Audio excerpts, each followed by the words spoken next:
ترکی اور شام میں زلزلے کے بعد ہر سو تباہی کے مناظر، ہر آنکھ اشک بار، اموات کا سلسلہ تھم نہ سکا۔ اب تک دونوں ممالک میں زلزلے کی اموات کی تعداد مجموعی طور پر 15,000 سے تجاوز کر چکی۔ ترکی اور شام میں زلزلے کے بعد بڑے پیمانے میں ریسکیو آپریشن جاری ہیں، مگر اسی دوران انٹرنیٹ پر جعلی اور گمراہ کن مواد کی بھرمار ہو رہی ہے۔ بعض صارفین نے دوسرے ممالک میں ماضی میں ہونے والی قدرتی آفات کے مناظر شیئر کر کے ان سے جوڑ دیا۔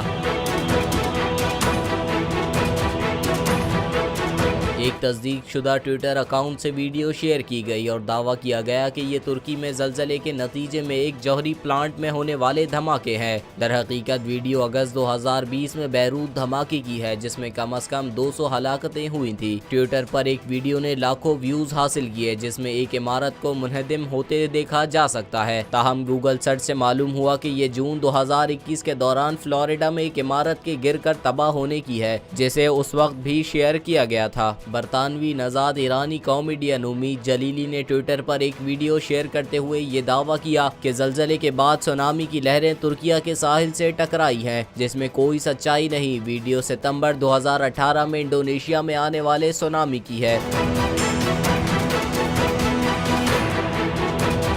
ایک عمارت کے لڑکھڑا کر گرنے کی ویڈیو بھی ترکیہ اور شام کے زلزلے سے منسوب کی جا رہی ہے۔ ویڈیو میں ایک کثیر المنزلہ عمارت لڑکھڑا کر نیچے گر جاتی ہے۔ در حقیقت ویڈیو 2016 کے دوران جاپان میں بنائی گئی تھی۔ آن لائن ایک تصویر میں کتے کو ملبے کے اوپر لیٹے دیکھا جا سکتا ہے۔ اسے ترکیہ میں زلزلے کے بعد شیئر کیا گیا اور اس پر پیغام لکھا تھا کہ یہ آج کی سب سے افسوسناک تصویر ہے۔ اس پر ترکیہ کا ہیش ٹیگ بھی درج تھا۔ گوگل لینس ٹیکنالوجی نے ریویوز امیج سرچ سے ثابت کیا کہ یہ تصویر 2018 کی ہے اور اس کا زلزلے سے کوئی تعلق نہیں تھا۔